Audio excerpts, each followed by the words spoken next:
సంఘంలో మన జీవితాన్ని సమర్పించుకుంటాం. నిబ్బరము కలిగి ధైర్యము. మొదటి దినమున సర్వశక్తి కలిగిన దేవుడు తన వాక్యం ద్వారా మాట్లాడినాడు. నీ కోరిక సిద్ధింపజేసి నీ ఆలోచన యావత్తును సఫలపరుచుగా.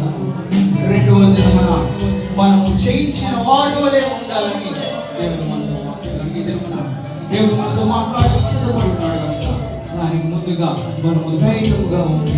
ఆయన మన జీవితంలో చేసిన మేలులను మన హృదయపూర్వకముగా మన జీవితంలో సమర్పించాలి. మేలులను మేలు మనిషి ఎవరి కార్యమైన నువ్వు గనుడవు, నువ్వు గొప్పవాడు. నిన్ను ఆనందించడమే మా జీవితానికి మాకున్న ధన్యము. That is great privilege to our lives. మా జీవితంలో గొప్ప ధన్యత.